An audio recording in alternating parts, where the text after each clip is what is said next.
அநேகர் கிறிஸ்துவை அறிந்த பிறகும் தாழ்மை சிந்தை இல்லாம பெருமை என்கிற எண்ணத்திலே வாழுகிற பொழுது கர்த்தருடைய கிருபையை பார்க்க முடியாமல் இன்றைக்கு போகிறது.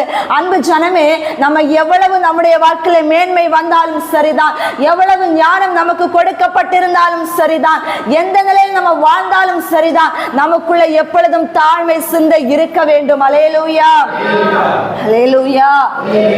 ஏனென்றால் அவர் தாழ்மையோடு கூட வாழுகிற ஜனத்தை தான் ஒரு விருப்பத்தோடு கூட ஏற்றுக்கொள்ளுவார்.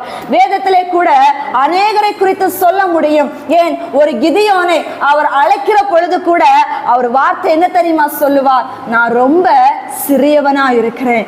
என்னுடைய தகப்பன் குடும்பம், எனது மனாசேயின் குடும்பம் என்னுடைய தகப்பன் குடும்பம்.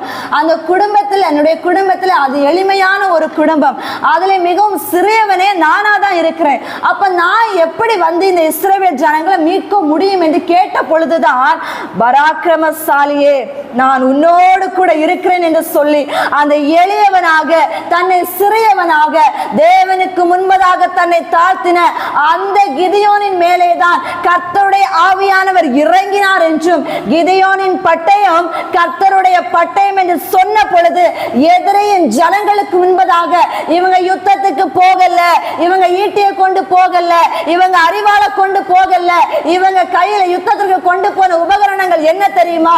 வெறும் மண்பானை, வெறும் தீவெட்டிகள், வெறும் ஒரு பட்டயம். ஆக அந்த மண்பானையை உடைத்து ஒரு கையில எக்காலத்தை ஊதிட்டு அந்த பட்டயம், கிதியோனின் பட்டயம் கர்த்தருடைய பட்டயம் என்று சொன்ன பொழுது எதிரிகளுக்குள்ள இருதயம் ஒன்று கொண்டு முரண்பட்டு அவர்களே ஒன்று கொண்டு அடித்து அவ்விடத்தில் தாறுமாறாய் போகத்தக்க அளவிற்கு தேவன் கிதியோனோடு கூட இந்த வெற்றியை கொடுத்ததற்கு காரணம் என்ன தெரியுமா?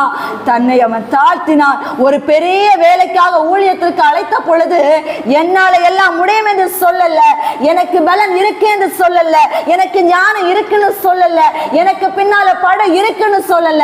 கர்த்தர் சொன்ன ஒரே ஒரு காரியம், பராக்கிரமசாலியே நான் உன்னோடு கூட